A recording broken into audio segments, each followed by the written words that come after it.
Kementerian Koordinator Bidang Pembangunan Manusia dan Kebudayaan Republik Indonesia beserta Asosiasi Jaringan Beasiswa Indonesia mempersembahkan Gerakan Sejuta Beasiswa untuk Indonesia merupakan sebuah gerakan inisiatif kolaboratif yang bertujuan untuk menyediakan 1 juta kesempatan beasiswa bagi masyarakat Indonesia. Gerakan ini adalah hasil kolaboratif berbagai lembaga beasiswa dari dalam dan luar negeri. Gerakan Sejuta Beasiswa untuk Indonesia juga bertujuan untuk meningkatkan akses pendidikan bagi masyarakat yang kurang mampu, berpotensi dan berprestasi, baik prestasi akademik maupun non-akademik. Gerakan ini dalam rangka mendukung capaian pembangunan manusia dan kebudayaan di bidang pendidikan menuju Indonesia Emas 2045. Pendidikan adalah masa depan yang patut direncanakan. Sebagai salah satu aspek pilar pembangunan Indonesia, pendidikan memiliki peran strategis dalam mencetak SDM unggul dan kompetitif. Istilah bonus demografi yang kian menggema diyakini mampu menghantarkan Indonesia menuju generasi emas 2045. Setiap anak bangsa berhak untuk mendapatkan kesempatan yang sama untuk meraih beasiswa. Mimpi akan menjadi nyata jika akses pendidikan merata. Kita harus bersatu, merancang dan meluncurkan sebuah gerakan besar. Gerakan Sejuta Beasiswa untuk Indonesia. Gerakan untuk membuka lebih banyak peluang beasiswa bagi seluruh generasi muda Indonesia.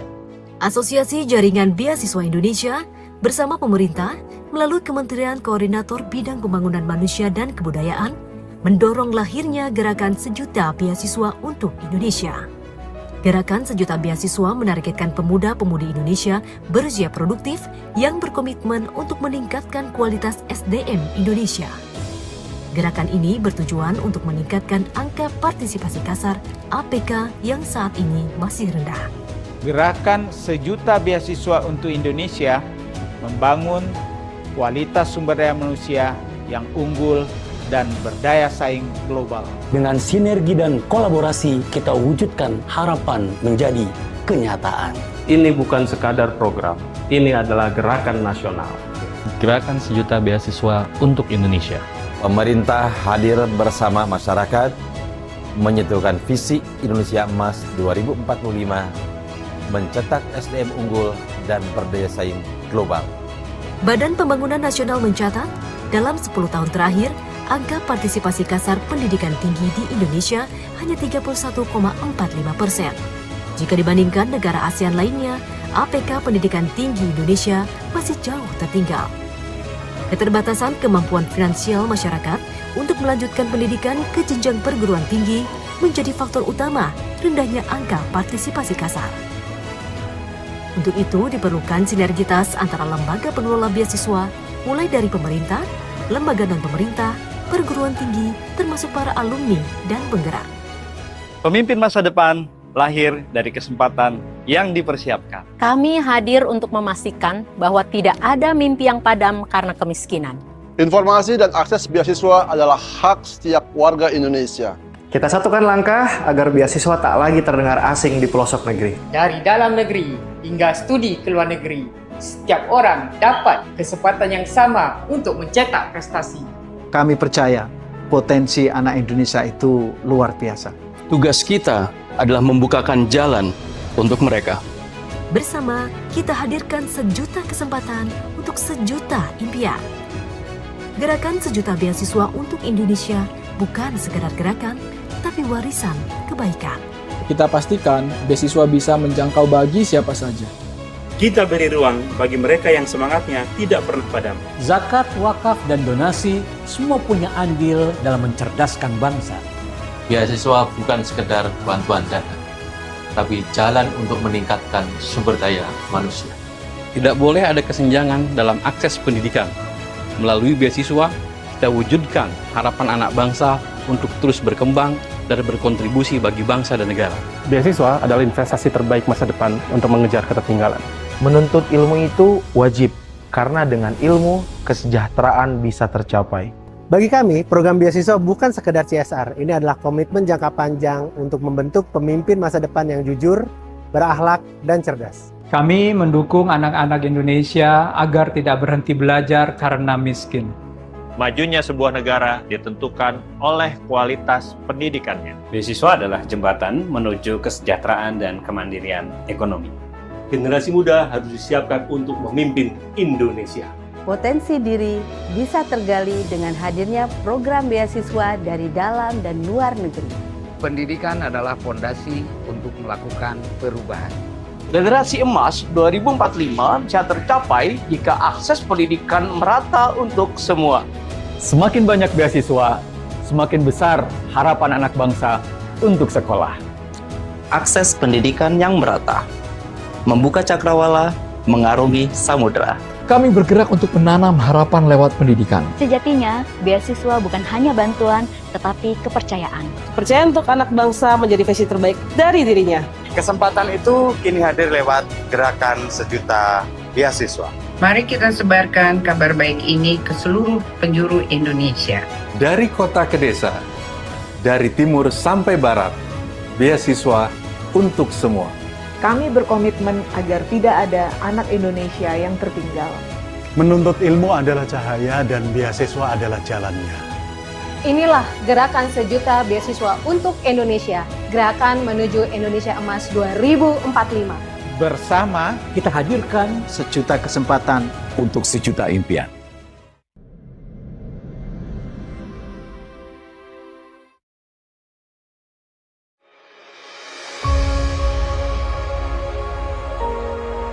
Welcome to IALF, the Indonesia-Australia Language Foundation. IALF has been at the forefront of excellence in language training and testing for over 35 years, empowering people across Indonesia and beyond. IALF offers something for everyone, from general English courses for all ages to specialized programs such as IELTS test preparation for those preparing to study overseas or business English for professionals. IALF has provided pre-departure academic English language training for Australia Awards scholarships since the 1980s, as well as for other prestigious scholarship programs offered by New Zealand, the UK and other countries. Our general English courses cater to learners at all levels, building a strong English language foundation and opening doors to new opportunities. For young learners, we offer dynamic programs that make learning English enjoyable and effective. A good score in an international test such as IELTS or Pearson Academic is a prerequisite for studying or working abroad. At IALF, we offer testing services and test preparation courses for the general public and for government agencies to ensure that candidates perform at their absolute best. At IALF Global, we provide expert study abroad counselling services, guiding clients to the best international education opportunities. IALF Global Education Fairs connect students with institutions worldwide, broadening their horizons. IELTS tryout sessions provide realistic practice, boosting confidence and readiness for the actual exam. IALF branches are strategically located in Jakarta, Gading Serpong and Bali. We are always within reach to support your educational journey.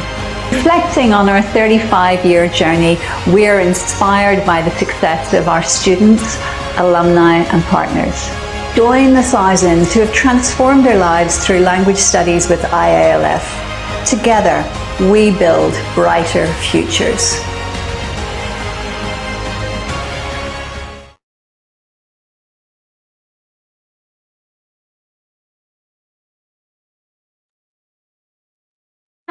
Assalamualaikum warahmatullahi wabarakatuh.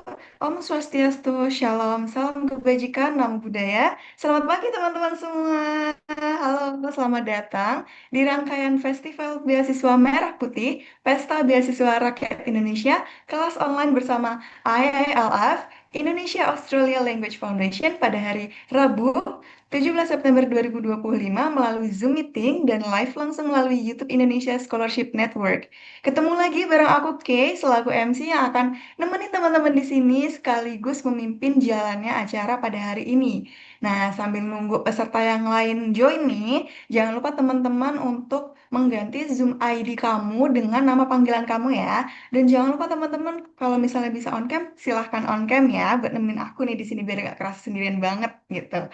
And I would also like to extend a warm welcome to Miss Gabriela Ong as Assistant Director of Studies and Kak Marsha as Marketing and Communication at IALF Jakarta. Oke, teman-teman coba aku pengen tahu nih yang udah join, kita lihat ada 39 peserta yang udah join ya.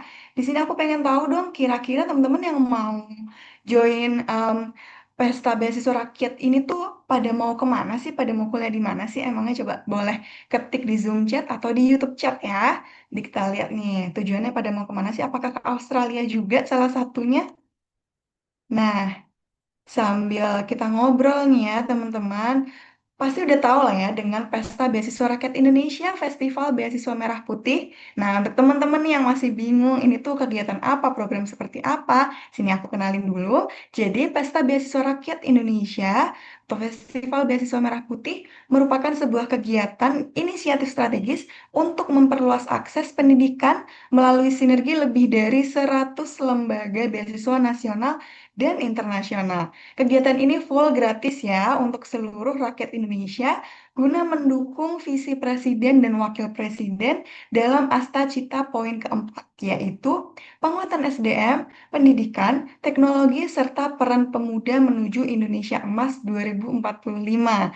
Nah, salah satu rangkaian acara atau kegiatan menuju Pesta Beasiswa Rakyat Indonesia ini sendiri itu adalah kelas online ini nih teman-teman, di mana kelas ini merupakan pelatihan dan workshop untuk peserta acara Pesta Beasiswa Rakyat Indonesia yang sudah mendaftar dan terbuka untuk umum.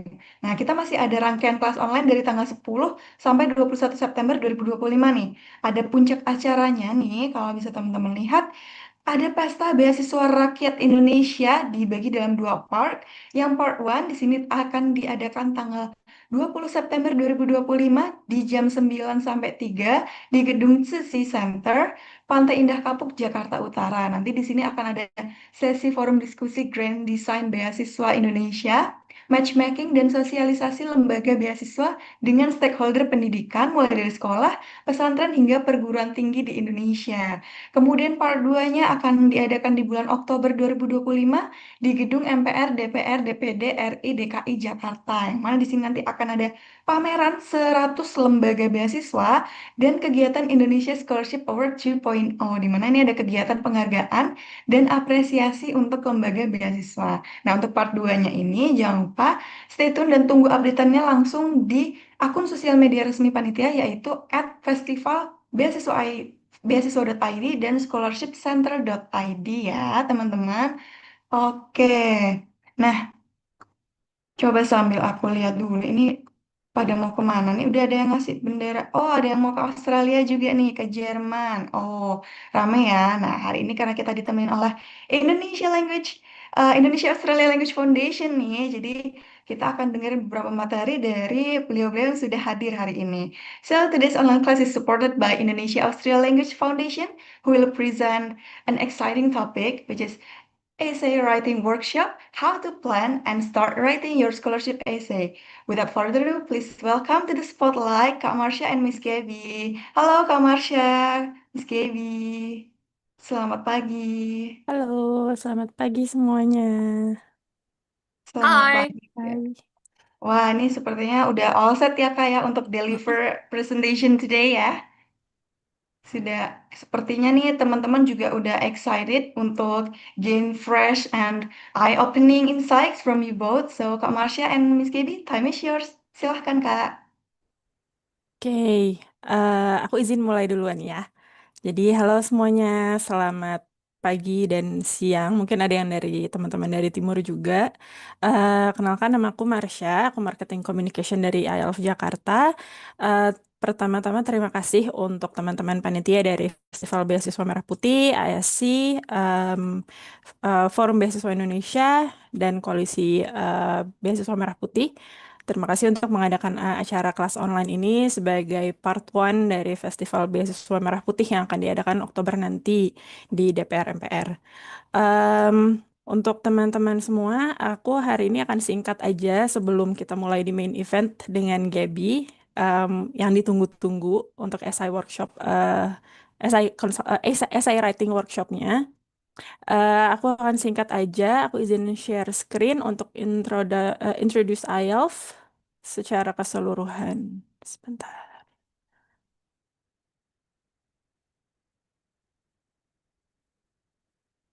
Sudah terlihat ya? Sudah, Kak. Oke, aku mulai ya.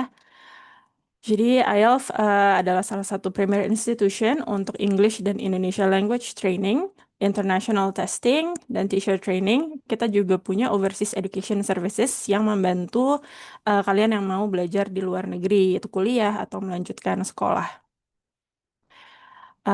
Kami termasuk salah satu, we're the longest running IELTS test center di Indonesia, jadi yang paling lama, kurang lebih dari 30 tahun. Dan kami juga punya cabang di IALF Jakarta, yaitu di Sudirman Park, IALF Gading Serpong ada di Tangerang, dan IALF Bali yaitu di Denpasar.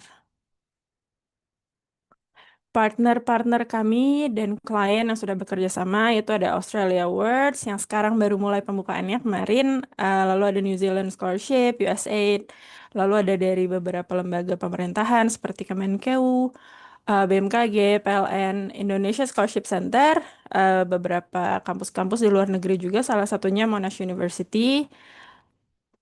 Nah, untuk 5-step plan to academic success yang kami tawarkan, yaitu kalian bisa consult your study plan. Jadi rencananya misalkan mau ke Australia, mau kemana, lalu requirement yang dibutuhkan akan ada English test pastinya, dan kami menyediakan IELTS dan PTE.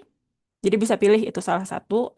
Lalu untuk improve your English skills dan build academic readiness, itu juga ada beberapa program yang menunjang skills bahasa Inggrismu. Lalu untuk International English Test, kami official test center, seperti yang tadi sudah disebutkan, ada PTE dan IELTS. Nah, setelah itu kalian bisa pursue your academic success dreams. Nah, ini untuk consult your study plan. Jadi dari IELF Global, yaitu konsultan pendidikan kami, menyediakan services berupa accommodation arrangement, counseling, terutama counseling dulu, academic counseling, geographic counseling, social and cultural. Jadi kalian bisa consult mau pilih negara apa, uninya apa, jurusannya apa, dan lain-lain. Lalu pendaftaran ke kampus, yaitu mendapatkan LOA yang akan dibutuhkan untuk biasanya beasiswa-beasiswa. Lalu untuk document translation, pokoknya pengumpulan dokumen-dokumen yang akan dibutuhkan itu nanti bisa dibantu. Dan nanti kalian bisa juga mendapatkan cashback hingga 3 juta dengan melakukan beberapa tahap yang diperlukan, yang disyaratkan.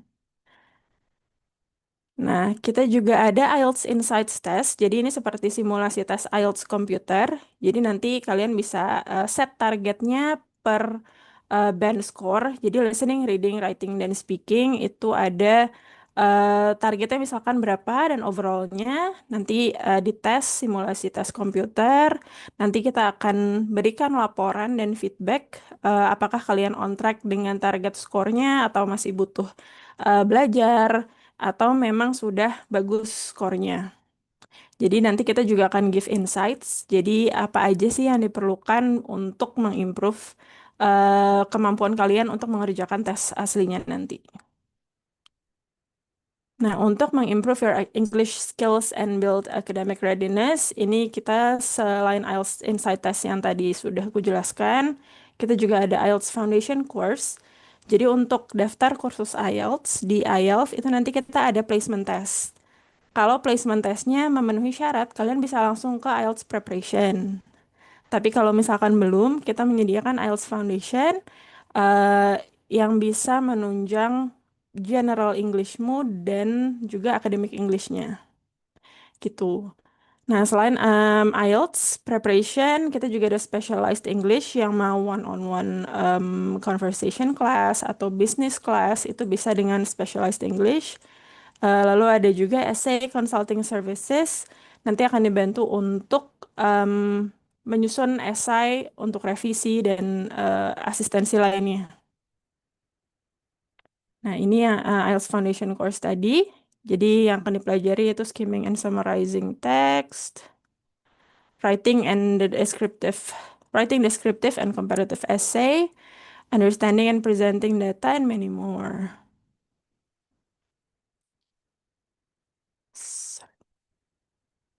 Oke, untuk IELTS preparation kita sistemnya modular, jadi per modul. Kalau misalkan kalian mengambil 5 minggu, kelas 5 minggu, itu nanti kurang lebih modulnya akan dipelajari seperti ini. Jadi week yang pertama listening, week yang kedua reading, week 3 writing, task 1, week 4 writing task 2, dan week 5-nya speaking. Lalu untuk specialized English, kita ada conversation class, business English, scholarship pathway, general skills development, international English test preparation. Selain IELTS, kita juga punya PTE ya untuk preparationnya. Berikut untuk IELTS Testing Center di Indonesia. Jadi selain di 3 cabang utama kita di Jakarta, Gading, Serpong, dan Bali, kita juga punya tersebar di seluruh Indonesia.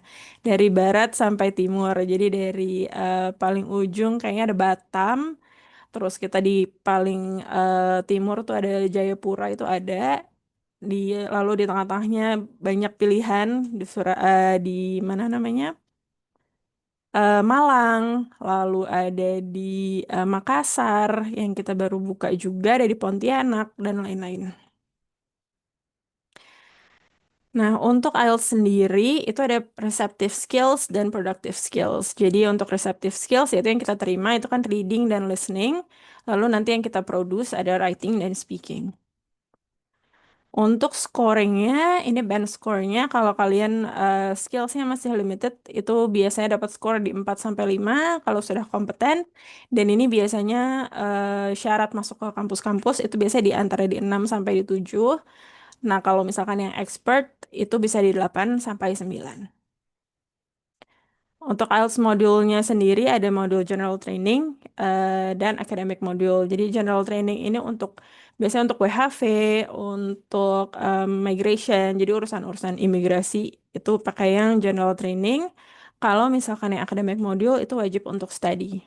Tapi kalau misalkan kalian mau work atau misalkan mau migration menggunakan academic module itu masih bisa. Tapi general training tidak bisa digunakan untuk study. Nah, ini minimum average overall score untuk scholarship applications dan university admissions, yaitu 6,5. Each bandnya no less than 6.0. Jadi kalau bisa overall 6,5, tapi band score lainnya, jadi listening, reading, writing, dan speakingnya tidak ada yang kurang dari 6. Tapi ini berbeda-beda setiap jurusan, maka dari itu kami menyediakan IELTS Global, jadi kalian bisa konsultasi apapun yang kalian perlukan informasinya mengenai requirement yang ditetapkan oleh kampus-kampus. Nah, untuk working holiday visa, kalian bisa cek di sini skornya 4,5 untuk overallnya. Nah, untuk kelas General English, ini managed by IALF Bali. Kelas barunya mulai setiap 2 minggu. Lalu kami ada kursus kilat PTE for WHV, jadi untuk Working Holiday Visa. Nanti ada kelasnya dilaksanakan secara online, kelas dibuka setiap 2 minggu sekali, free official PTE scored practice test, dan diajar oleh PTE Certified Teacher, dan materi online dapat diakses selama 3 bulan dari kelasnya mulai. Nah, ini juga ada kursus kilat IELTS untuk WHV juga. Ini blended learning, jadi 75% akan tatap muka di kelas, 25%-nya online. Jadwal kelasnya bisa dilihat 2 minggu, Senin sampai Jumat di malam hari, karena ini yang mengadakan di Bali, IALF Bali. Nah, untuk IELTS preparation modularnya sendiri start every week, ini di cabang IELTS manapun. Kita menyediakan every week, itu buka, jadi kelas 5 minggu dan 6 minggu, itu buka setiap minggu. Nah, kalau misalkan kalian juga mau mengambil tes IELTS di IALF, kalian juga akan mendapatkan kesempatan cashback 500.000 dengan kode aku siap. Dan untuk semua yang sudah mendaftar IELTS dan sudah melakukan pendaftaran, itu pasti akan mendapatkan undangan dari kami. Itu free IELTS orientation class. Jadi di dalamnya akan dibahas apa saja do's and don'ts yang before dan during test day. Jadi kalian akan terbantu apa aja sih yang perlu disiapkan secara mental dan secara apa namanya dokumen apa yang harus disiapkan. Seperti itu. Oke, thank you. Dariku sudah selesai. Terima kasih banyak. Kita langsung lanjut aja ke Gaby, so we don't waste any more of your time, Gaby. Thank you so much. Over to you. All right, hello, good morning, ladies and gentlemen who might be here with us on Zoom, or also good morning to everybody who may be watching us on YouTube. My name is Gabriella Ong, and I'm the Assistant Director of Studies here at IALF. And today we're going to talk about how you can plan and start writing your scholarship essay.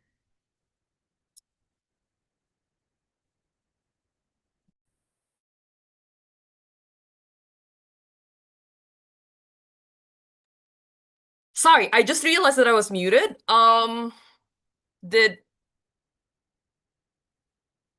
Did anybody hear anything at all? No? Just the opening. Just the opening. Yes. Okay, thanks, Marsha. So just right on time. Okay, perfect. In that case then, so yeah, today we're going to talk about the essays that you may need to apply to a university and also to scholarships. So a lot of universities in the world and a lot of scholarships that you will want to apply to may require you to write an essay that is called a personal statement. So today we're going to talk about three main things. So the first of those things is, what is a personal statement? And then we're also going to go over the main points of a really good personal statement. And as well as that, we're going to wrap it all up by talking about the structure of a good personal statement. So everything you need to know about a personal statement, we got you covered. So let's start from the very beginning, because that's always a very good place to start. So there are two different types of personal statements. And the first one is the general comprehensive personal statement. And this is what you should write when your university doesn't explicitly say what type of personal statement you need to write. Like if you go to your university website, or if you go to the scholarship website and it just says, write yourself a personal statement, you want to go with number one. So personal statement type 1, the general comprehensive personal statement, allows you the maximum amount of freedom in terms of what you write. And this is also the type of statement that is often prepared for medical school or law school application forms. This is also very common for scholarships. Like LPDP, I think, also requires people to write a general comprehensive personal statement. So this is definitely a type of personal statement that you want to be able to write. Now, some universities and also some scholarships may require you to also respond to specific questions. So these are also often used by business schools. So like if you're looking to pursue a master's degree in business, like an MBA, or like if you're wanting to go to graduate school, the applications may ask very specific questions, and your response should be specifically tailored to the question being asked, as in like you should address the prompt. So some business schools may also require you to write multiple essays, and they may also ask you to respond to 3 or more questions. So throughout this presentation, we will also give you like links to like where you will be able to find more information about this. So purdue.edu is actually a great place if you want to find out more about writing in general or just writing personal statements specifically. So a personal statement, according to the University College London, is also your chance to tell the university what motivates you and why you're suitable for your chosen program.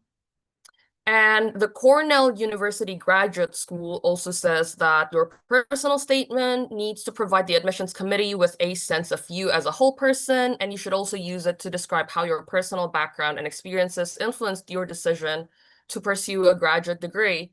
So the takeaway from this is, well, first of all, because the top universities in the world, the top scholarships here in Indonesia get thousands and tens of thousands of applicants every single year. And lots of those applicants have really great GPAs. They have great scores at school. They have lots of experiences, both at work and at school or at university. So your personal statement is your one chance to make yourself stand out from the rest of the crowd. Like, it's the one piece of writing that shows the university admissions committee why you're unique or why they should pick you instead of like all of the other thousands of applicants. So here are some pro tips on writing a really, really good personal statement. So first of all, you have to make sure that you carefully craft a statement of purpose, which is the other name for a personal statement. So you definitely want to take your time sitting down and thinking about the best personal statement you can possibly create, because this is often a make or break piece of the admission file. So as we've just talked about, there are thousands of applicants every year who have, like, they're outstanding in their field, right? They're basically, you know, like the best people. So you want to show that you're not only one of them, but also that, you know, like you're someone who can contribute to the university or to the scholarship or like to your scholarship provider. So that's why you really want to make sure that you craft your personal statement really well.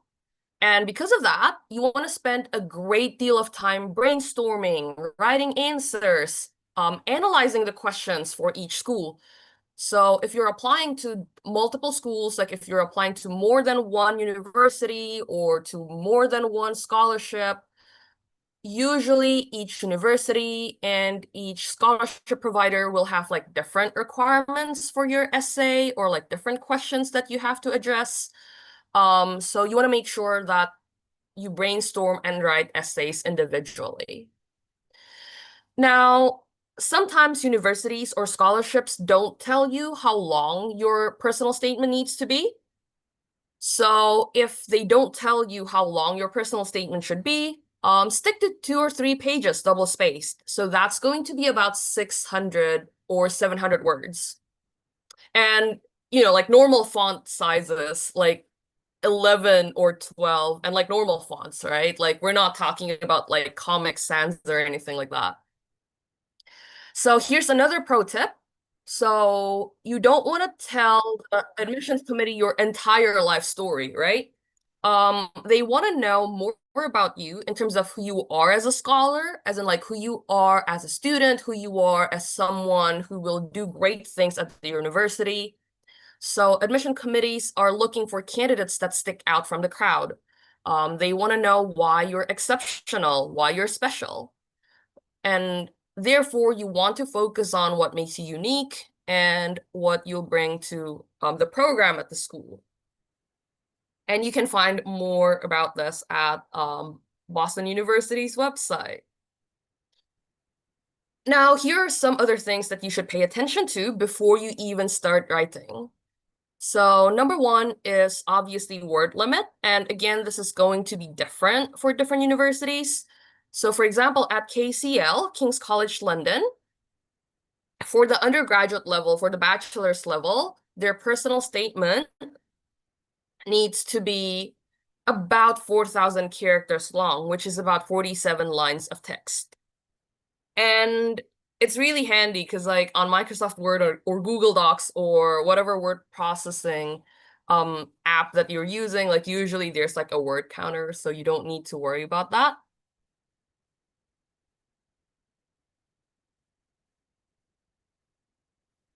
Hang on just a sec. Oh, sorry, I clicked that way too many times. Sorry, there was a bit of lag. Let me just go back to this slide that we're looking at. Right.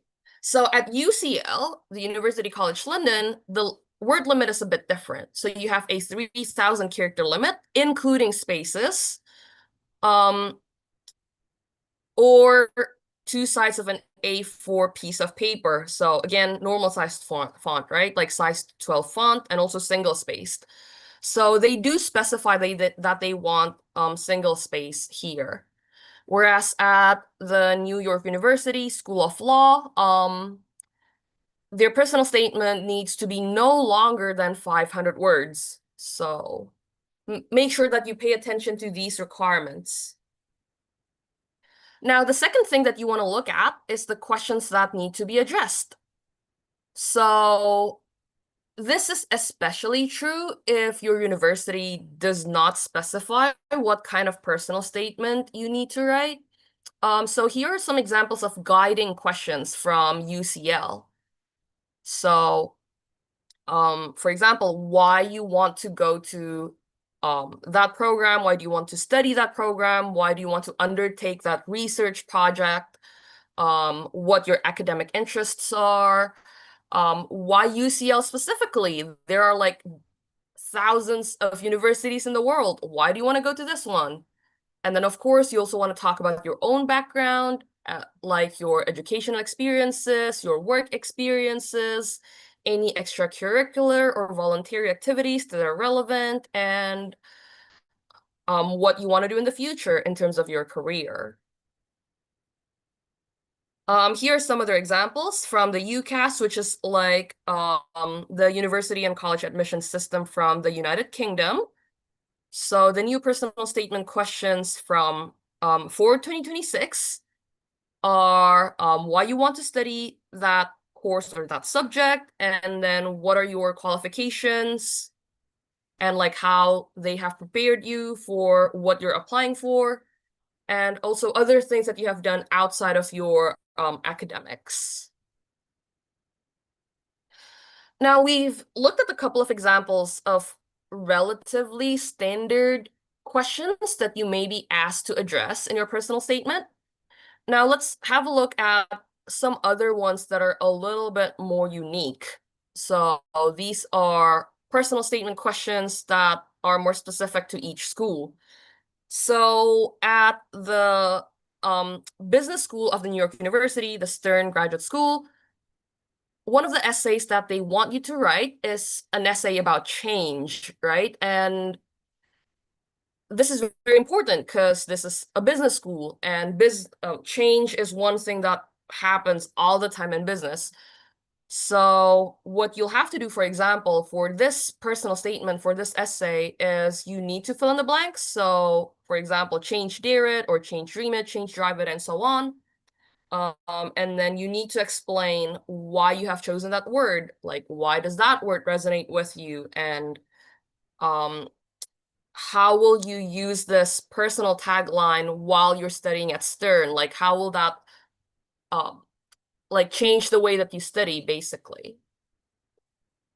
Here's another example, also from the Stern School at NYU. So, a personal expression essay is something that they want you to write, aka a pick 6. So they want you to pick like 6 images and then write captions about those 6 images. And then you have to introduce those images and explain how those images explain like who you are as an individual. So here's one other essay type. This one is relatively common, right? So like, for example, like if you feel that your own, like, for example, educational background is not super ideal, like, for example, you don't have like the highest GPA at school, or you have a bit of a gap in your CV, like maybe you took 1 or 2 years off in between high school and university, or in between university and work. Usually that's something that universities want you to explain. So if your university has this in their application process, you definitely want to write an essay that explains, any gaps that you may have in your CV or your resumes or anything like that. The third thing that you want to pay attention to, and this is crucial, is the deadline. So we're just going to have a look at some examples of deadlines because these are deadlines from this year. So obviously you guys are going to want to apply like maybe next year or for like future academic years. So again, this is just from the Stern School at NYU again. And oftentimes universities have like different deadlines. So but usually also seats at the university fill up pretty fast. So even though they do have like different deadlines, you want to try and make sure to get your application in as early as possible. Because often at universities, like it's sort of a first come, first serve basis. Like if they filled out their quota, they might like defer your like application to the next year. But yeah, so universities often have like different intakes. So we've been looking at examples from the US. Now this is an example from Australia, which I looked at the chat earlier. Some of you want to go to Australia, and this example is from the UNSW. They actually have quite a lot of intakes. And they also may consider late applications on a case-by-case basis. But yeah, just make sure that you look at the dates. And for example, round 9 is domestic only. So because we're international, we're going to want to make sure that we apply before round 9. Now, other universities have rolling admissions. So one example is at the London School of Economics. So they allow you to submit one application online one time within the application cycle, which is between October and September of the next year. So they don't really have like specific deadlines, but it is strongly advised that you apply early because this is one of the top schools in the world. So you want to make sure that you get your application in before the other candidates or the other prospective students put their applications in. So you should also pay attention to details such as this, like how long you need to wait before you hear their decision. So at the LSE, that's about 8 weeks. Now, okay, let's get to the meat of the program. So a successful statement of purpose, aka a successful personal statement, has 4 key elements. So you want to start by clearly articulating your goals and your interests, because what your university and what your scholarship provider will want to see is whether or not your goals and interests align with the goals and interests of the institution. You also want to include a mention of like your past experiences and your past successes. Like obviously that's important because you want to show the university or the scholarship provider why you're an excellent potential student.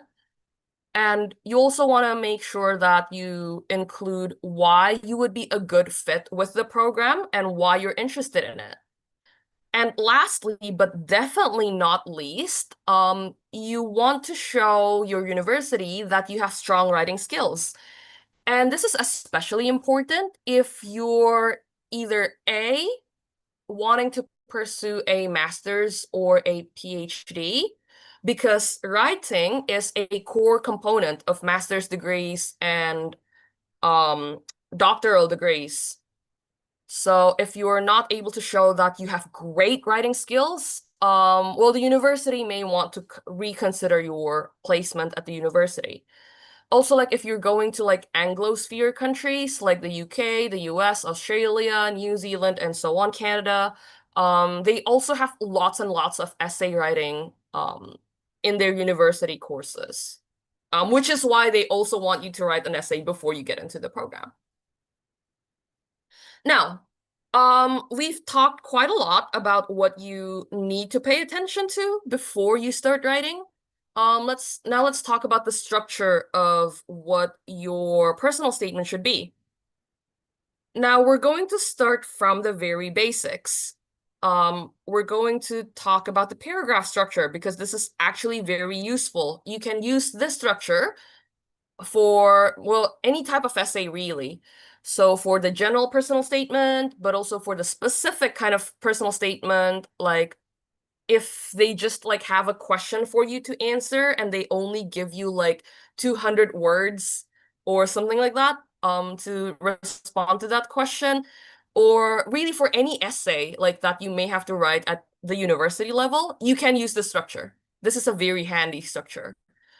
So you only need to remember the name of a delicious food item, which is a pie. I like pies. Pies are great. They're delicious. So that's easy enough to remember. And PI stands for point, information, and explanation. So this means that for every paragraph that you write in your essay, you need to start by introducing the main idea, the main point that you want to make in that paragraph. And then to support your main point, you're going to follow it up with information. And this can be in the form of illustrations, examples, anything like that.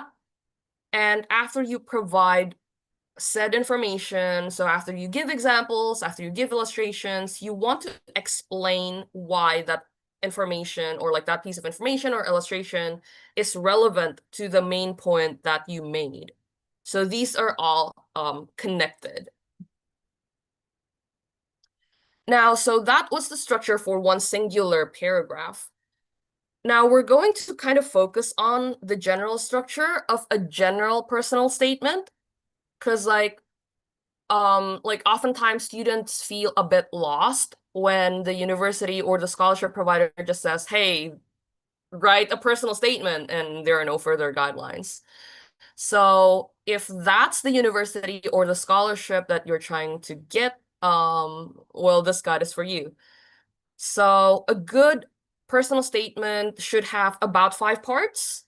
So part 1 is your background, and this is where you talk about why you have chosen this subject. So not the university, not the country, but the field of study. And in part 2, you want to talk about your educational background. So for example, if you're wanting to apply to like an undergraduate degree, this is going to be high school. And if you're wanting to apply to like a master's program or a PhD program, this is going to be like your university studies.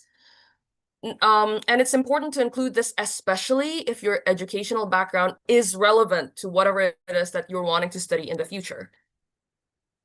And the third part is work experience. Again, this is flexible, right? Like, so for example, if you're a fresh graduate and if you don't have any work experience, you know, then obviously that's going to be a little bit different for you. But it's important to include any work experience you have. And this is including internships and volunteering experience, especially if they're relevant to your field. Part 4 is where you start shifting from yourself to the university or the scholarship. So for example, you want to talk about why you want this program at this university specifically, or like for scholarship essays, like why this scholarship specifically. And paragraph 5 or part 5 is where you kind of like wrap it up. And this is where you talk about your future plans, and you need to make it relevant to parts 1, 2, 3, and 4. Now, here's another pro tip. All of these 5 parts belong in the same essay. So in your essay, you're going to be wanting to tell a story. So you got to make sure that your essay is coherent. So you want to try and pick a theme that ties it all together. We're going to talk about this in a little more depth on the next slide, I think. So yeah, so let's have a look at each part. So you can have a look at what structure you may use for each part, or like what things to mention. So in part 1, you want to include a brief explanation of why you want to study this subject. So, for example, if you want to study psychology, what got you interested in the field of psychology? If you want to study bilingual education, which is what I did for my master's, like you want to explain why your passion lies in bilingual education, or like if you want to go and study medicine, or if you want to go and study, I don't know, literally any other thing, like engineering, finance. So you want to explain why you're interested in that. And some countries and some universities will also require you to make it, well, I've put the word interesting here. What I mean is like they want you to tell a story of like the things in your life that got you interested in the subject. And this is more common in like American countries. I say American countries. What I mean is like the US and like Canada. But this is not limited to them. Like some universities in some countries will also want you to tell a story. So you're going to want to check with your university or your scholarship provider. You may even look at sample essays from like successful applicants in the past. Here are some notes for this part. So you want to try and select a theme that ties the whole essay together. So the thing that made you interested in the subject should also be seen in like your educational background, your work experience, your future plans, and so on. And you also want to make it personal. You want the admissions committee to know that this is a story about you. This is not just some old story about some person who wants to go to some university. Now, also important, you don't want to make it the longest part of your essay. This is basically like the introduction to your essay. And you also don't want to make it your entire life story, right? Like keep it focused. Only talk about your interest in this like field of study. Let's have a look at one example together. So this example is from Matthew Griffin, who was admitted to Brown University, which is like one of the top universities in the United States. And here is his introductory paragraph. Here is his part 1. So we're online, so let's read this together. So, because I find life's intricacy so amazing, biology and its related subjects are the most enjoyable topics for me. Within biology, our brains interest me the most, which, with their countless neurons and chemicals, give us unmatched emotion, uniqueness, and potential. Due to the possibilities of understanding emotions and mental problems for their source, I'd like to develop a great understanding of neuroscience and use it to help people overcome diseases and mental barriers as a doctor, allowing them to achieve the highest possible equality of life. Now, you see what Matthew has done here is he went from something quite broad, biology, which is something that a lot of people are interested in, but he also narrowed it down. He also mentioned the part of biology that interested him the most, the brain. And in his first paragraph, he also shows the university admissions committee that he already knows quite a lot of things about biology. So he uses words like neurons and chemicals and neuroscience, diseases. So these are all like words that will make the people at the university go, oh, this person knows what they're talking about. Now, on to the next part, which is your educational background. Now, ideally, your educational background is relevant with whatever it is that you want to study in the future. So if that is the case, you want to talk about where you went to school previously. This includes university, and like what program you were in, or like what stream you were in, or like what your course subjects were. You also want to include a mention of relevant subjects, so like subjects that will be useful when you study whatever your next degree is. And if you have any relevant extracurricular activities, like if you were in clubs or if you took part in competitions, mention that as well. And if you were in important projects, for example, if you were in a research project, or anything that's relevant to your field, really, definitely include it in part 2. Now, we've talked about the ideal candidate, but we all know that not everybody is like, you know, like they have this sort of background. but that's still okay. So if, for example, you studied, I don't know, psychology for your bachelor's, but then you want to move to finance for your master's, that's also fine. Because chances are when you were studying psychology at the bachelor's level, you learned some things that you can also apply when you're studying finance or something else, for example, at the master's level. So you want to focus on transferable skills. So for example, if you have to take a class in understanding human behavior, like that's useful for like business. So you're going to want to talk about that here. So your part 2 is going to look slightly different. In part 2, you're going to say, even though I studied psychology at this university, there are some classes that are going to be very useful. Or like I gained some knowledge that's going to be transferable when I study or when I get my master's of finance degree. So that's what your part 2 is going to look like.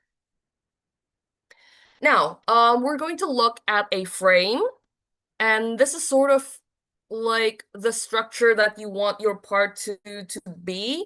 So yeah, let's read it together, right? During my undergraduate studies in what your major was, I learned about this. I also actively participated in several competitions, such as A and B, and that exposed me to C. And C here should be like the skills that you learned from participating in those competitions. As I was deeply interested in the connection between the human brain and the human psyche, I decided to research, and you just say what the title of your research project was.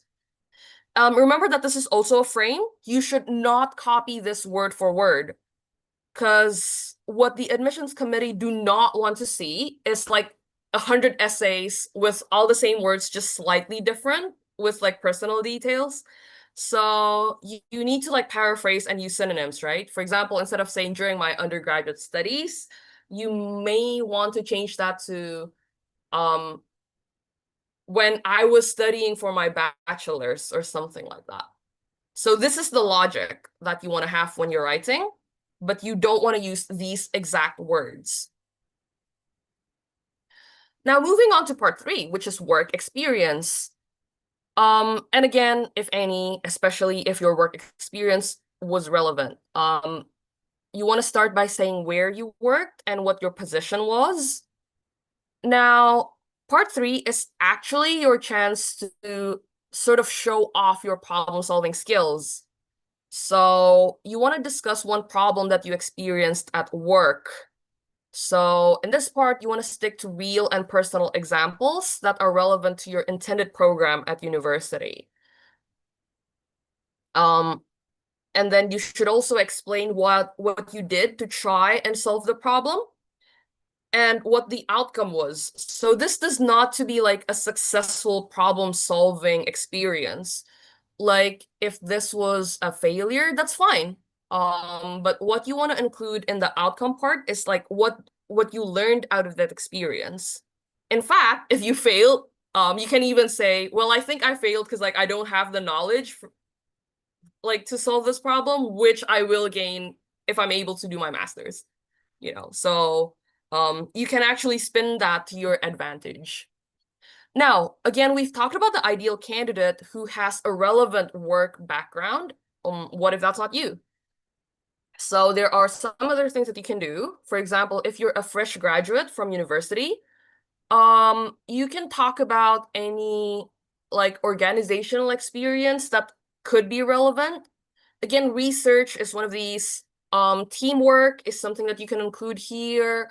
If you've done any internships or if you volunteered, that can also stand in for work experience. Okay, so it doesn't have to be like a salaried position. Like it doesn't have to be like the kind of job where you have accepted like money for. Basically, you want to highlight your problem-solving abilities in this part. In a work setting, right? Like not in a classroom. Now let's look at another frame. Again, let's read it together just to make sure that we all understand what's going on. So for example, after graduating in, for example, 2018, I started working as a position at this company. My primary responsibilities included ABC, you know, like what you did at the company.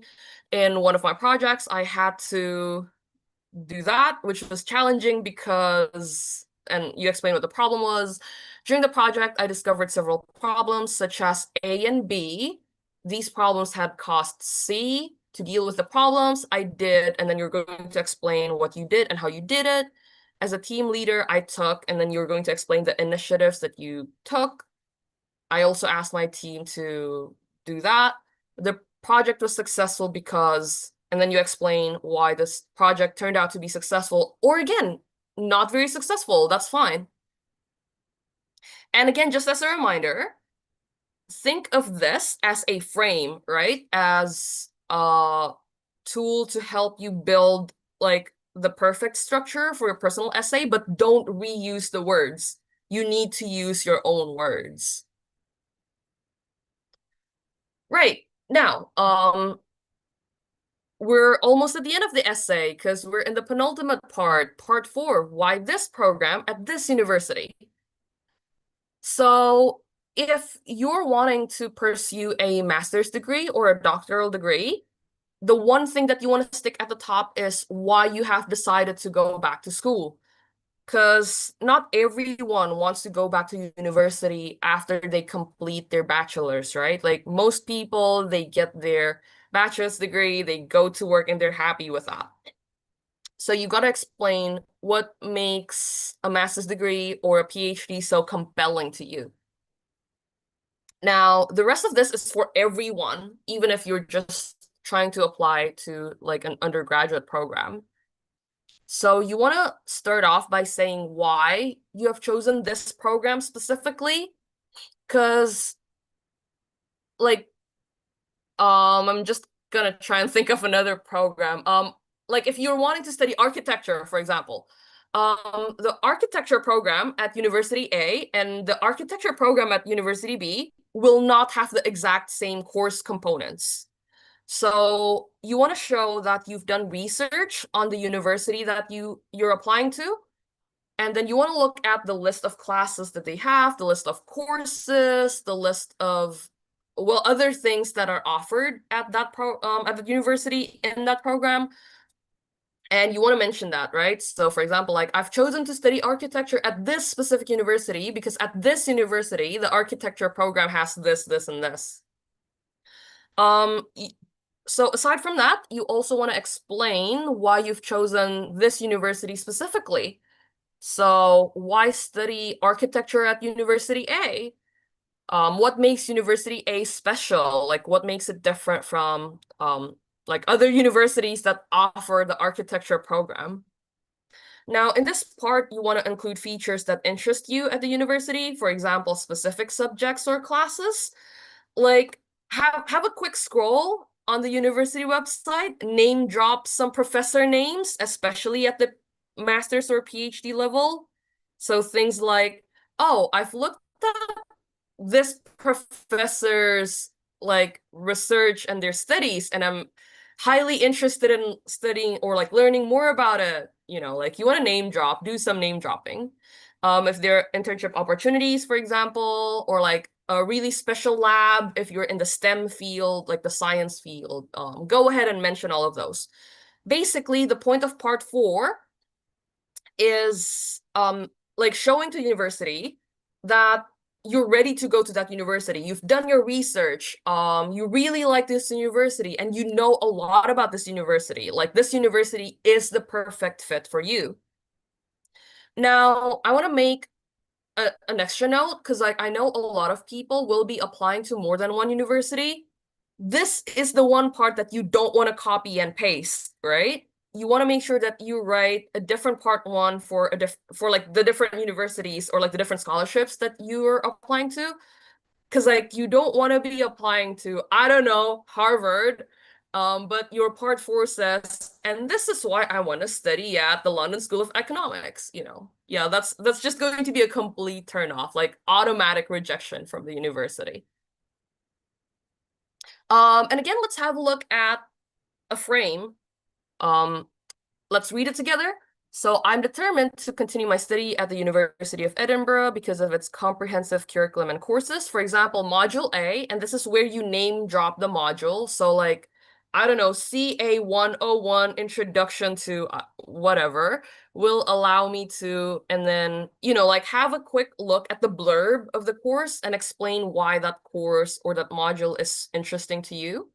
Moreover, I want to learn from Professor B because he or she is an expert in, again, just like say what they're an expert in, show that you've done some research, whose research interests align with mine. Most importantly, I want to join, again, like if there's a lab that you want to join, so I can, like say what you want to do at the lab. And finally, we've gotten to part 5. So part 5 is where you wrap it up, and this is where you talk about what you want to do in the future. Again, like not in general, but just like the bits of your future that are relevant to your studies. So the bits of your future that are relevant to like the degree that you're wanting to get. So basically, universities really like hearing about how their program can change your life. And that's what you want to do here in part 5. So in part 5, future plans, you want to start off by talking about your short-term goals. So what will you do immediately after you graduate? Like, what are your career plans? And this has to be relevant to your studies, obviously. And in addition to that, you also want to talk about your long-term goals. So maybe you don't just have short-term career goals. Maybe like you want to change the world of science and engineering, or like maybe you want to establish your own lab or company, or you want to help kids in Indonesia.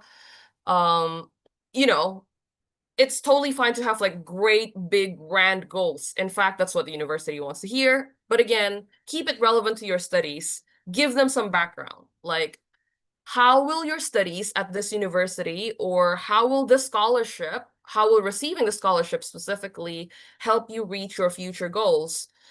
Universities also like hearing, and like scholarships, obviously, they really like hearing about the impact that you will have on the community. So make sure that, but as much as you can, right? Like try and include a mention of that in your essay. Now, another thing that you want to do in part 5 is tying it all together.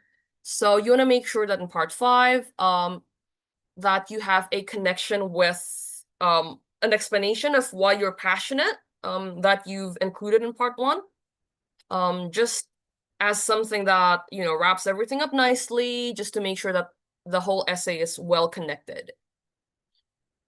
So that's part 5.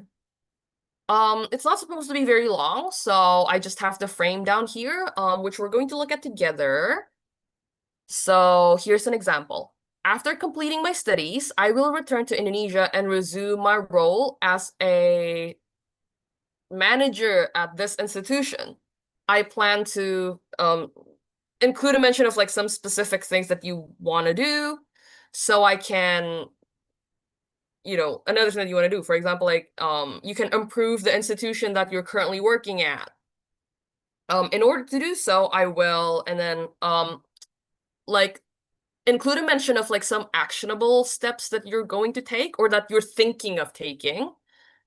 And also long-term goals, right? Like in the long run, I aspire to become because I want to, again, talk about your goals, your dreams, your hopes, and make sure that you say how the university or like how the scholarship or how the program will help you achieve these short-term and long-term goals, because that really is the key.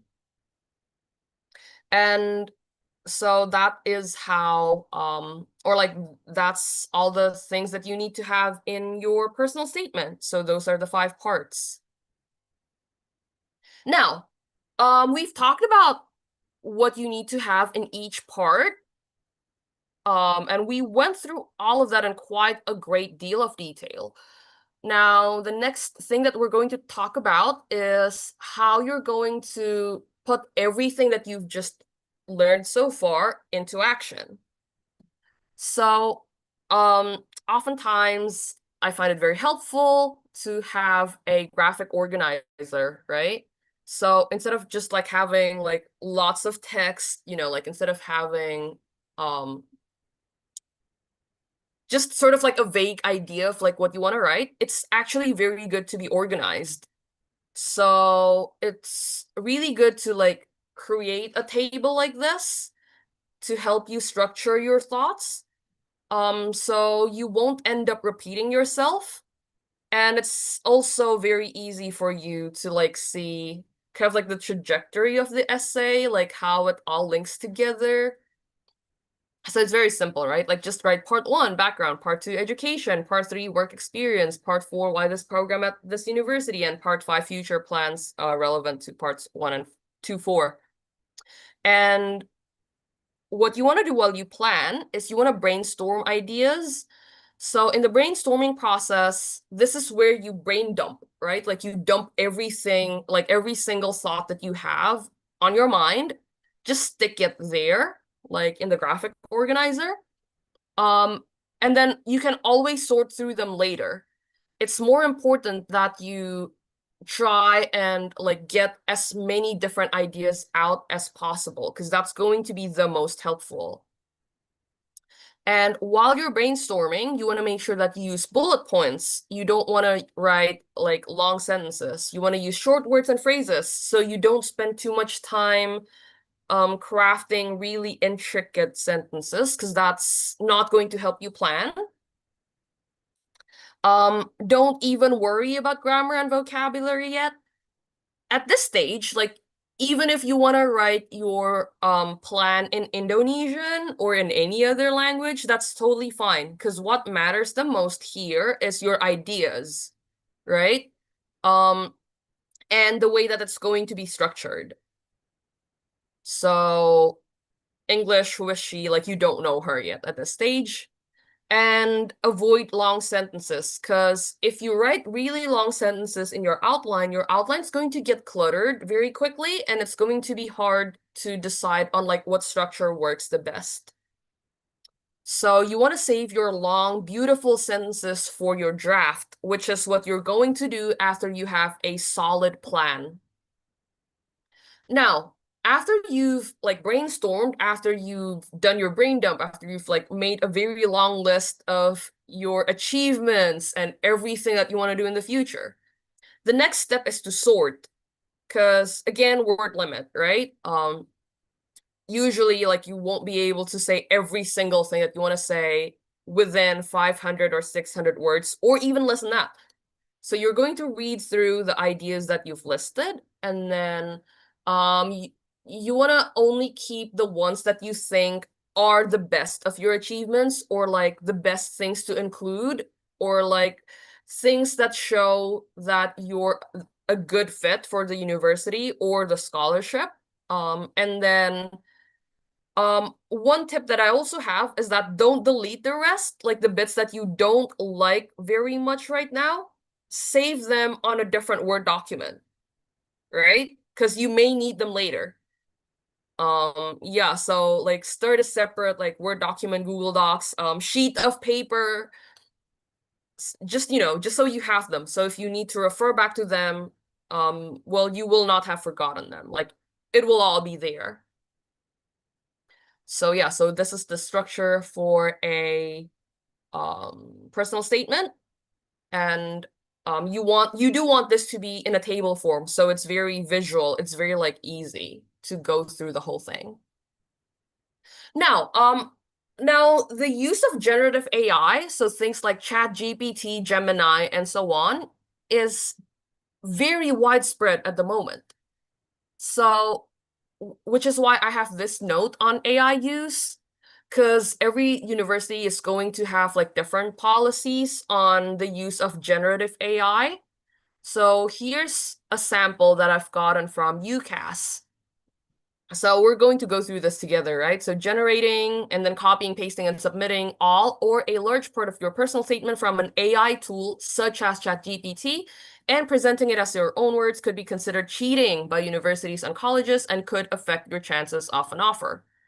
And this is especially true because well, a lot of people are using ChatGPT, so people are starting to get used to the way that ChatGPT writes, and people are starting to like recognize patterns in the way that ChatGPT uses language. I say uses, but like generates text. So yeah, that's why like you want to make sure that you don't do this. So when you complete your application, you now have to declare that your personal statement has not been copied or provided from another source, including artificial intelligence software. So when you check that box, you gotta make sure that you're honest, because integrity is a large part of academic life.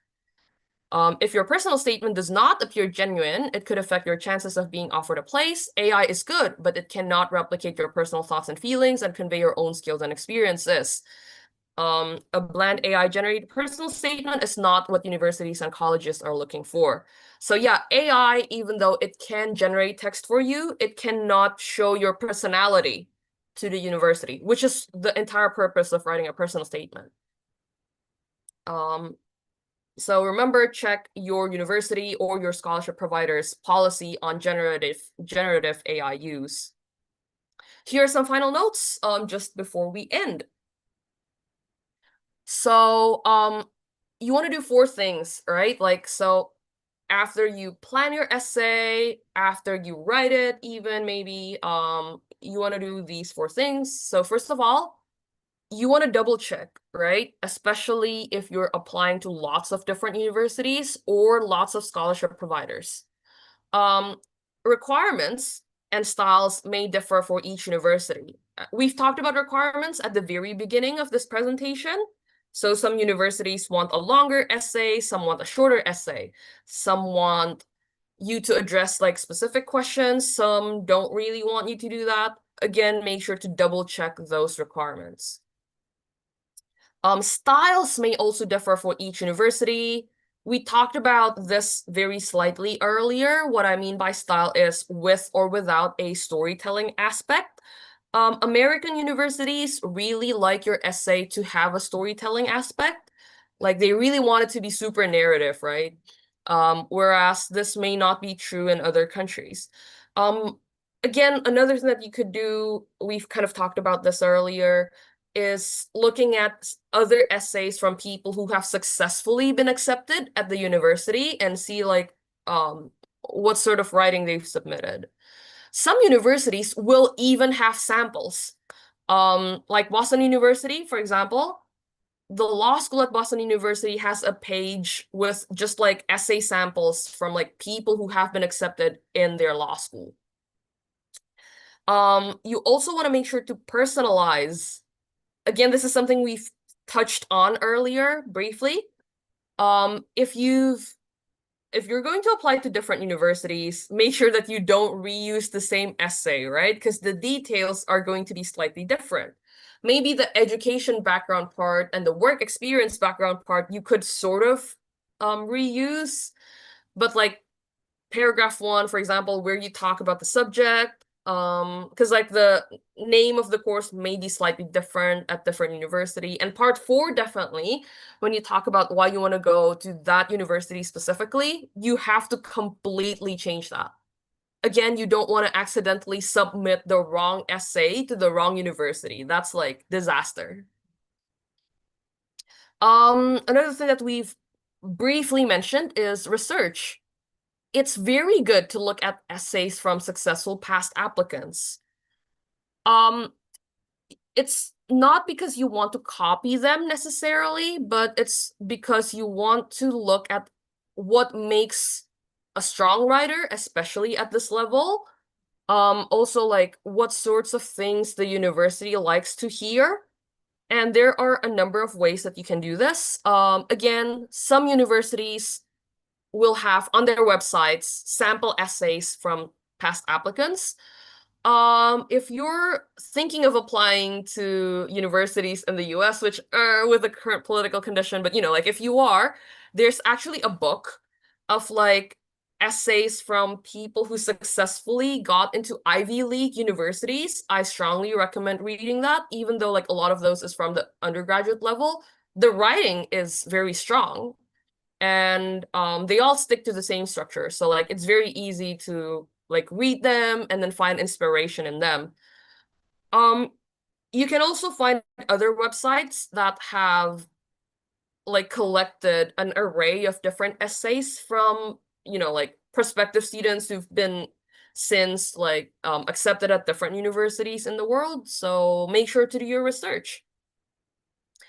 And of course, the one thing that you want to do, because this is essay writing, you want to make sure that you're demonstrating your writing skills, again, regardless of required style. So whether or not you're required to tell a story with your essay, or if it's just kind of like explaining what you've done, like if it's more expository than narrative, regardless of that, you want to show the people at the university that you have great grammar, that you know a lot of vocabulary, that you understand what writing looks like at the university level for your field. Yeah, so basically make sure that you show off your excellent writing skills to the university or scholarship admissions committee. One thing that's also important that's not listed on here is editing and reviewing. And there are 2 steps here. So you can obviously check your own writing, like look at it, see whether or not you're happy with it. And the second thing that you can do is get help. So this can be from a trusted friend, or like your older siblings, or like someone at your institution who have received their like master's degree or something like that, or like your past lecturers, your past teachers, or even like you could get help from institutions such as the IALF, or other institutions, obviously. But yeah, getting another pair of eyes to like look at your essay is really not a bad thing to do. So that's one final step that you want to have. Okay, so that is all from me, I think. Yeah, thank you all for listening and for being here so early in the day. Thank you for listening. Thank you, Gabby. Ada pertanyaan? Okay, thank you so much, Kamarsha and Gaby. That was an insightful set of tips and tricks for writing a scholarship essay. Now, we will move on to the moment we've all been waiting for, the Q&A session.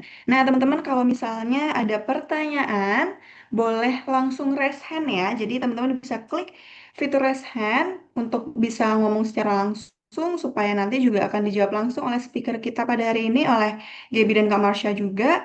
Kemudian kalau misalnya teman-teman masih belum bisa on mic, boleh ditanyakan di Zoom chat maupun di YouTube chat ya. Jadi nanti akan aku bacakan gitu. Oke, coba apakah sudah ada yang raise hand? Sepertinya belum, tapi we've got some questions here in the Zoom chat. Mungkin akan aku bacakan. Yang pertama ini dari Kak Yeni Hartawan nih, Miss Gaby. Hi Gabriela, is most of the scholarship application submitted before we apply the program or after we become a student? How is it, Gaby? Oh, okay. So thank you, Yenny, for the question. That's a great question. So yeah, the personal statement is actually for your application process. So typically universities will require you to write it while you're still applying to be a student. And then for scholarships, usually you will need to get the scholarship before you start your studies, right? But there are a number of ways that this can go. Some scholarships want you to have a letter of acceptance from the university before you can apply to the scholarship. In that case, the way that it goes is university essay / university application, and then scholarship essay / scholarship application, and then you get accepted, and then you become a student. In some other scholarships, I think like for the Australia Awards, for example, you apply for the scholarship first.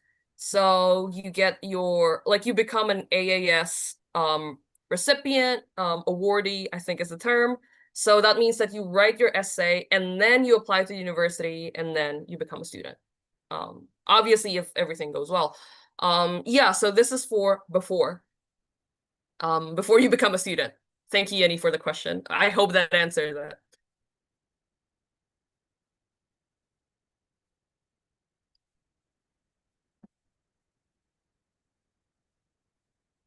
Okay, so Yenny, you've submitted another question, so maybe we'll address that after I think Maybe Kay's lagging a after. little bit.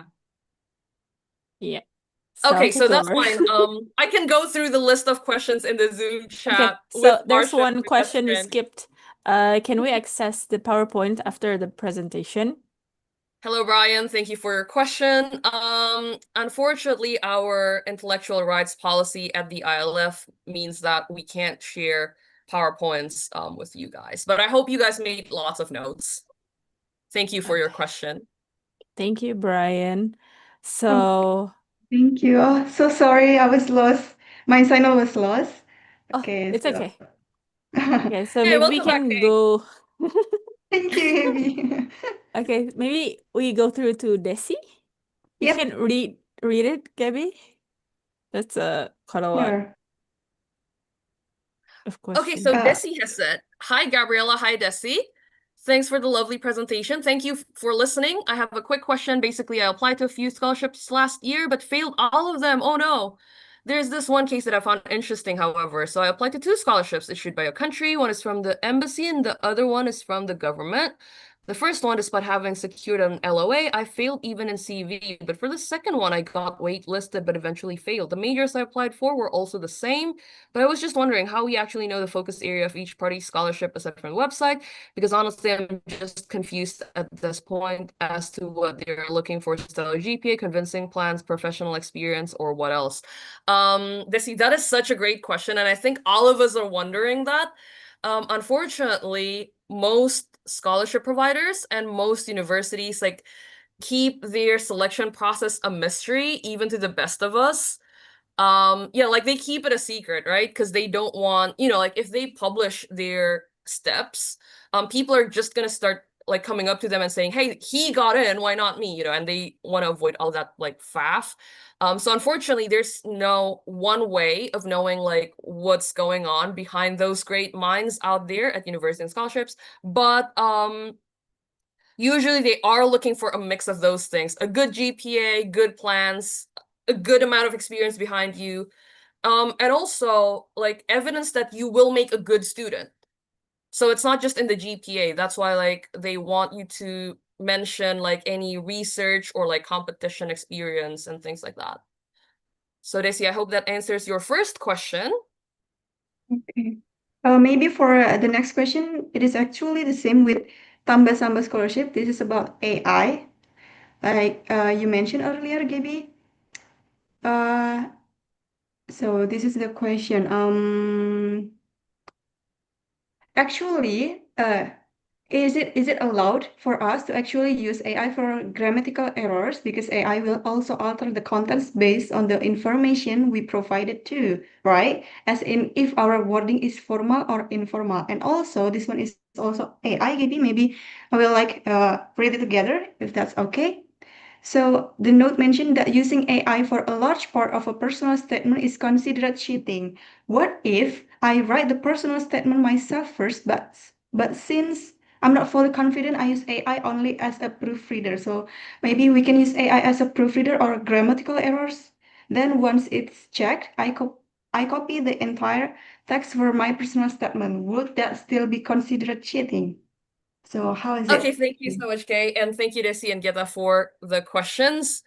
Yeah, so AI honestly, at the in the university world, yeah, it's kind of a gray area, as in, okay, so most universities think that it's either flat out not okay to use it, or like you can use it but with like caveats, like with like certain like rules and like certain checks.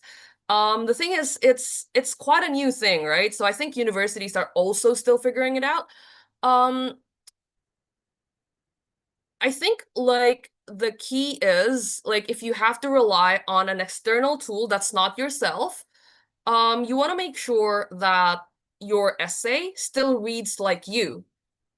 So if you, for example, used like ChatGPT to proofread your essay, to check the grammar, and maybe even change some of the um, words, sorry, you want to make sure that it does not sound like AI now, right? Because the moment that the admissions committee think that, oh, this reads like an AI generated text, like that's your, depending on the university, but for example, and some universities that don't allow AI use, like you're out.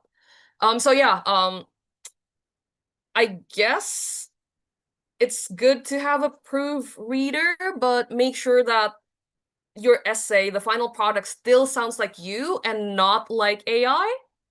If that makes sense. I hope that makes sense. And I hope that answered the question from Tambah Sambah Scholarship and Desi ya. Okay, thank you for the answer, Gaby. Maybe the last question. This is from Salma. Hi, Gabriela. I have completed my master degree in Indonesia and interested to take master degree again abroad.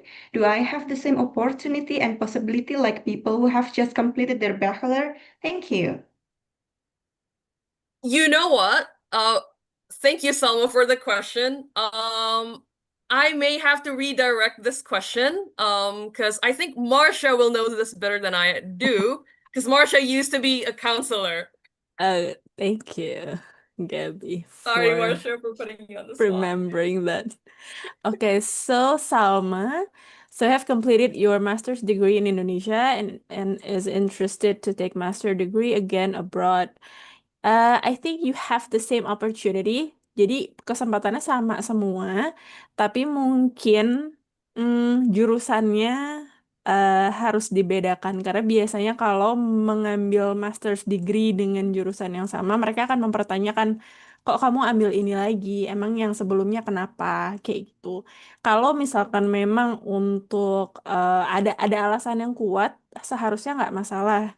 Tapi kalau misalkan cuma pengen lagi aja, apa namanya, kan kemarin di Indonesia, sekarang pengen di luar negeri, itu rasanya kurang kuat untuk sebagai alasan kenapa mau ambil master's degree dengan jurusan yang sama. Tapi kalau berbeda, misalkan master's degree yang pertama mengikuti jurusan S1, tapi master's degree yang kedua ini mengikuti pekerjaan yang berbeda dengan jurusan-jurusan sebelumnya.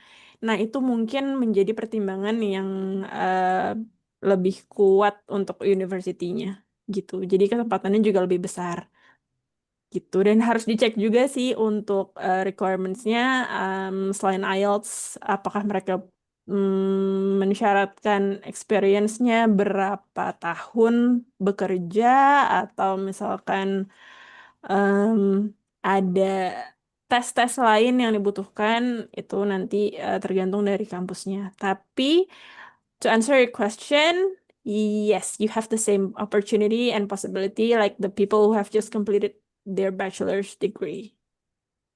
Begitu. Because you have the experience already. If you have work experience already. Begitu. I hope that Oke. answers your question. Oke, semoga cukup menjawab ya Kak Salma. Tadi juga udah dijelasin lebih detail juga sama Kak Marsha nih. Okay, I think that's all for the questions today. Thank you so much for all the amazing questions and answers, Kak Marsha and Gaby. Now, before we wrap up, let's take a group photo together, shall we? As a memory of today's session. So, I would like to invite everyone to turn on their camera or use an avatar if you prefer. Jadi teman-teman boleh menyalakan kamera, kita mau take dokumentasi dulu ya. Atau kalau misalnya lagi berhalangan boleh pakai avatarnya gitu. Kalau misalnya prefer pakai avatar, jadi hari ini bisa catch up gitu. Bisa kelihatan nih teman-teman yang ternyata ingin study abroad itu seperti apa sih? Aku juga penasaran orang-orangnya calon-calon awardee ini. Oke, boleh di on cam dulu. Aku lihat dulu nih di sini udah ada berapa orang yang on cam. Mungkin yang lain udah di 52 orang nih, boleh dong. On cam atau pakai avatar boleh. Silahkan. Oke, udah ready ya. Wah, ada yang berdua juga nih ya, join bareng nih. Kayaknya mau bersama-sama ke luar negeri bareng gitu ya. Seru banget nih, berjuang bareng. Oke, ya udah semua boleh kita take foto dibantu oleh tim. Boleh gaya bebas dulu kali ya. Gaya biasa dulu kali ya. Oke, aku hitung. 1, 2, 3. Oke, nah sekarang kita kasih gaya andalan kalian. Boleh mau peace sign, heart sign, boleh yang mana aja. Gaya bebas ya. Oke, boleh Gaby dan Kamarsya mau bikin love atau gimana Oke, juga ini silakan. gap. Sebelah-sebelahan The ya, other aku di way tengah around. jadi. Yeah. Oke, aku hitung ya. 1, 2, 3. Oke, satu lagi mungkin ya, bebas gayanya. Mbak, udah. Satu lagi ya, oke, 1. 1, 2, 3. Alright, cool. Wah, sip. Ya, cakep nih. Nah, terima kasih sekali lagi aku ucapkan untuk Gaby dan Kak Marsha atas penyampaian materinya. Thank you so much. Super insightful dan semoga teman-teman juga bisa menyerap dengan baik ya tentang materi tips and trick untuk menulis esai ini ya. Oke, teman-teman jangan lupa juga ya untuk mengisi absensi sekaligus feedback melalui link yang sudah dikirimkan di message box di Zoom chat oleh tim ya. Teman-teman di YouTube juga jangan lupa kalau bisa mengisi linknya silahkan diisi. Diisi supaya kami bisa terus menghadirkan kelas yang lebih seru dan bermanfaat nih ke depannya ya. Dan teman-teman jangan sampai kelewatan kelas-kelas online berikutnya. Masih banyak banget sesi menarik yang sayang banget nih kalau dilewatin ya. Jadi pastiin kalau kalian terus join di setiap sesi Pesta Beasiswa Rakyat Indonesia ini. Dan kita nanti masih ada rangkaian kelas online dari tanggal 10 sampai 21 September 2025. Ada juga nih puncak acaranya Pesta Beasiswa Rakyat Indonesia 2 part. Part pertama di hari Sabtu besok tanggal 20 September jam 9 sampai jam 3 di Gedung Sesi Center Pantai Indah Kapuk Jakarta Utara. Kemudian part 2-nya akan diadakan di bulan Oktober 2025 di Gedung MPR DPR DPD RI DKI Jakarta. Nah, untuk yang bulan Oktober nih, teman-teman bisa langsung follow aja ke Instagramnya @festivalbeasiswa.id dan @scholarshipcenter.id supaya nggak ketinggalan nih update-annya ya. Oke, nah teman-teman kalau misalnya wondering sertifikatnya gimana Kak? Nanti untuk sertifikat akan diinformasikan lebih lanjut oleh panitia melalui grup WhatsApp ya, jadi ditunggu infonya aja di sana. And I would like to extend my sincere appreciation to IALF for their invaluable support of the Festival Beasiswa Merah Putih Pesta Beasiswa Rakyat Indonesia, and to Kak Marsha and Gaby for generously sharing such profound knowledge and insightful information with us today. Terima kasih juga kepada teman-teman yang sudah join pada rangkaian acara hari ini.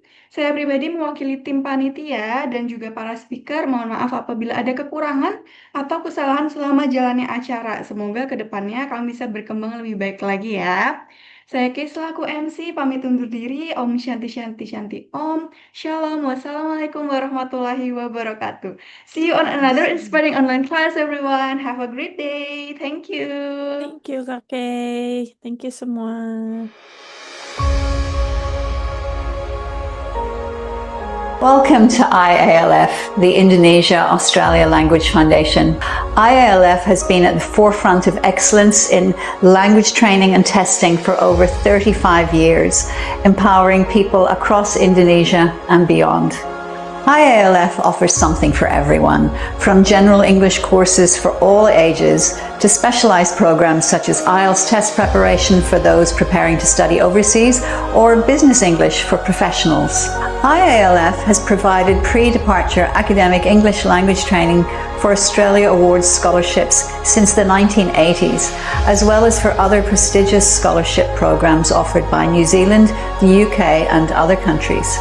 Our general English courses cater to learners at all levels, building a strong English language foundation and opening doors to new opportunities. For young learners, we offer dynamic programs that make learning English enjoyable and effective.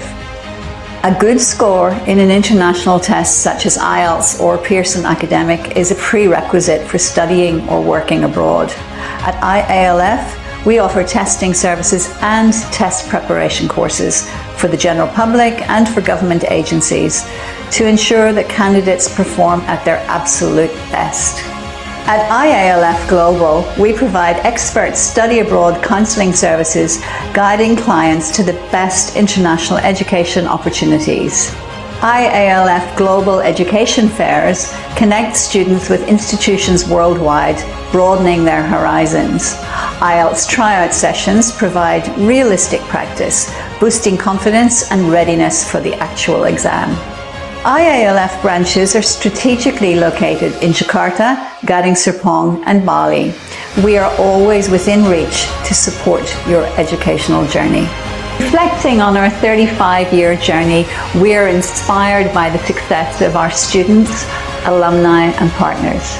Join the thousands who have transformed their lives through language studies with IALF. Together, we build brighter futures.